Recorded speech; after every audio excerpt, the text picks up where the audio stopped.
Ladies and gentlemen, welcome back to the Wrestle YouTube channel. I'm Aaron Nix. Joining me is the Duke of Diabetes, the Maple Leaf Magician himself, Carl Wilkinson, and we are here to discuss WWE Fastlane. Think of this as your kickoff show, only much more tolerable and much more abusive to your brain.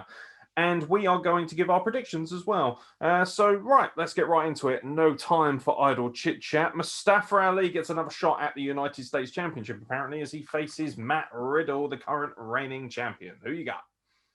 I know what my heart wants, but my brain's going to say Riddle. I think Vince just thinks it's stupid funny and is just going to keep the title on for a while. As much as I'd love Ali to win it, he's not going to. Yep, I thoroughly concur with your thoughts. And obviously, Mustafa Ali being a Muslim, no chance he's going to win a major title because Vince McMahon thinks all of them are terrorists. And if you think that's racist, it is racist. I'm from Middle Eastern descent as well. So what can I tell you? Seth Rollins versus Shinsuke Nakamura. Ooh, that must have been announced last night. It was, yeah. I'd love to see Nakamura get the win, because they did kind of give him a small face turn. So I think I'm going to stick my neck out and say Nakamura, because I'd love to see him get back to form to, when he won the Rumble in 2018. But I don't know. It's just be nice to see. Yeah, the whole rivalry stemmed from the fact that Shinsuke Nakamura took umbrage with Seth Rollins' treatment of Cesaro and beating him up last week and curb stomping him. And he came out this week and dumped him on his ass with a Kinshasa, which by WWE booking terms would mean Seth Rollins is due for the win because he was the one who's looked like a bit of an ass the last few weeks. So I'm going to go with Seth Rollins to win this one because he seems to be the golden boy of things. Drew McIntyre versus Sheamus, no holds barred. Oh, that's going to get messy. Drew's going to come out on top. He's going into that match with Bobby Lashley. Got to look strong. But that's going to be a lot of fucking fun.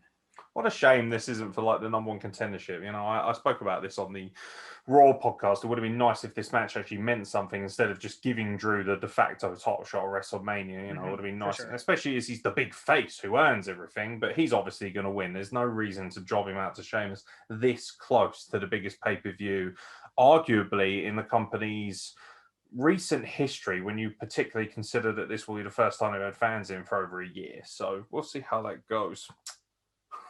This is going to be good fun. Alexa Bliss versus Randy Orton. My Amazon Echo is going to chime in a moment, and I do apologize. I don't know. I think I'm going to go with Alexa on this one because, I don't know, some insane bullshit that's not going to make any sense, and Alexa will win somehow. Setting up Orton and The Fiend at Mania, I guess. Orton's going to go for a punt in this. You know, he keeps talking about how he's going to kick her out of his life. Yeah, see, I'm ready for it. It's all going to work towards the punt, and there's going to be crazy shenanigans. I don't expect this to be too long either. I hope not anyway. I don't want it to be dragged out. I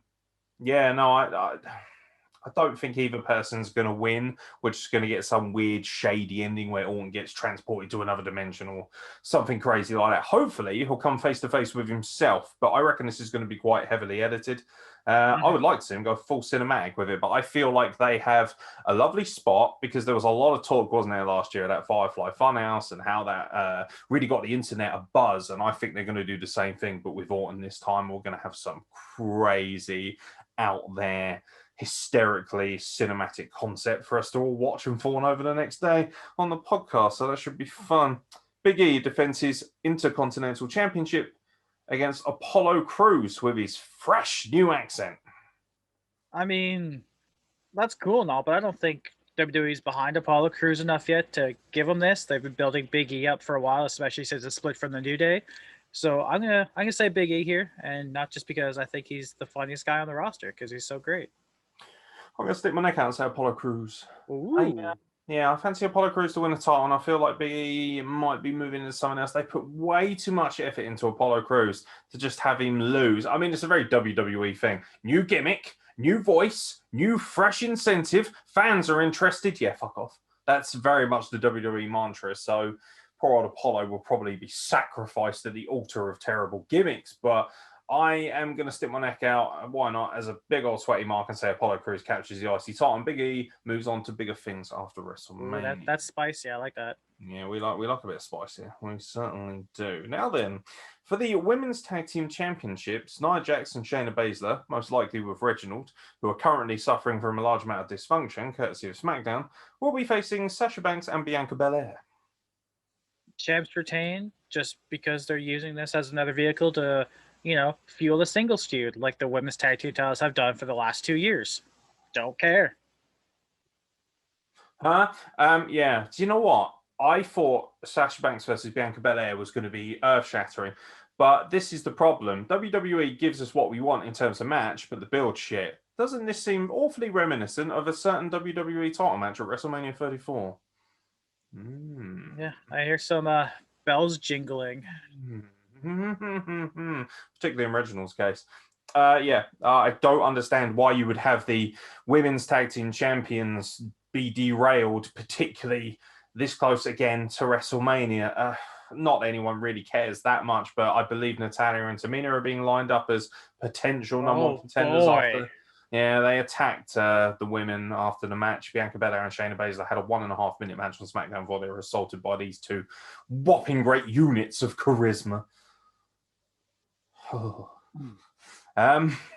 Yeah, I don't really care, but I'm going to go with Nia Jax and Queen Shayna Baszler because she's queen to me. And then you're made of it.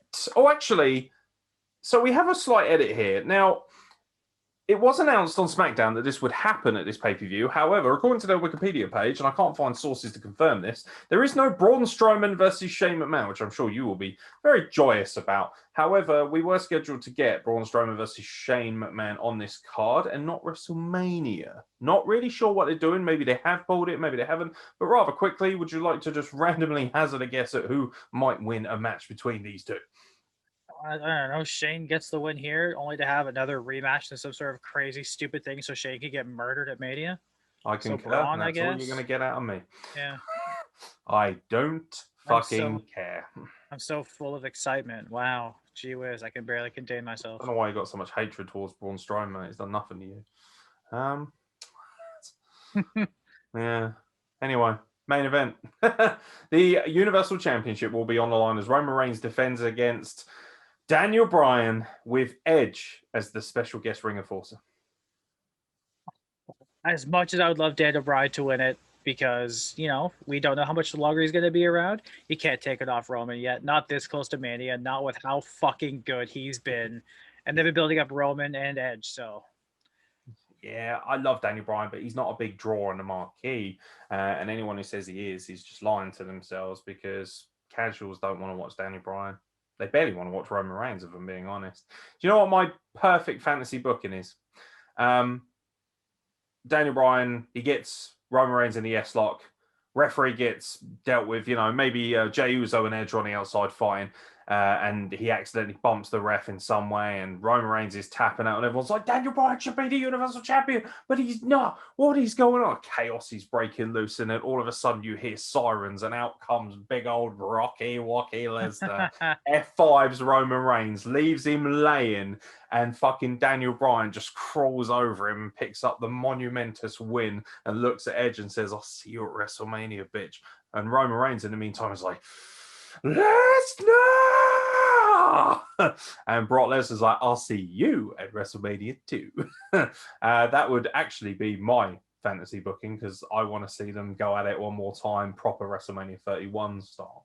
But we're not going to get that. We're going to get Roman Reigns destroy Daniel Bryan after he probably has somewhat of some semblance of a tap out. There has been a lot of talk actually that he might be added to the main event at WrestleMania. I'm not entirely sure whether I feel that's a good use of him, particularly as he's just going to be there probably to put people over again. It seems very reminiscent of WrestleMania 30.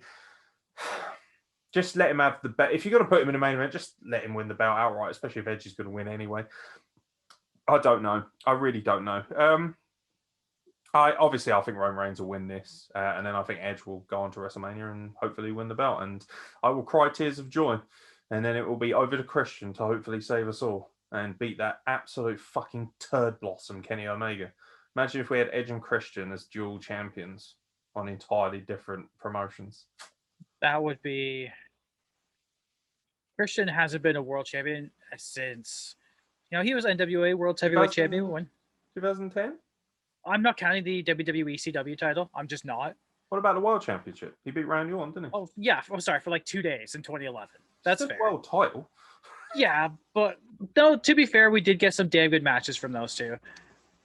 Yeah, that was a bang. That was a good rivalry. It's just that he didn't hold on to it long enough. That was the problem. And then he won it a second time, but he was a heel, I think, or he turned heel. Yeah. And then we got that match. I think it was that might have been SummerSlam 2011, where they had that huge street fight and Randy hit the RKO on the stairs. That was pretty sick. Yeah. And then we had Christian's last ever match that I remember, and that was until the Royal Rumble return, which was against Del Rio at SummerSlam 2014, I believe, in a one more match scenario. Yeah. Anyway, ladies and gentlemen, that's your Fast Lane predictions. Hopefully you enjoy those.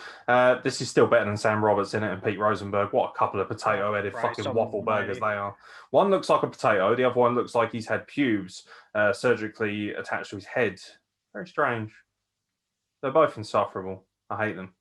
I hate all of them with a passion like no other. Hopefully we'll see Charlie Caruso on the pre-show, but all things considered, it's probably going to be Caleb Braxton. I won't be watching it, but I will watch the main pay-per-view, and I will review it for the podcast, and if you're very lucky, Carl might join me as well. But from myself, Aeron and Mr. Wilkinson, thank you very much for joining us, and we'll catch you very soon for more content from the Wrestle Blog. Yeah. Get in, lad! Oh, you fucking bastard!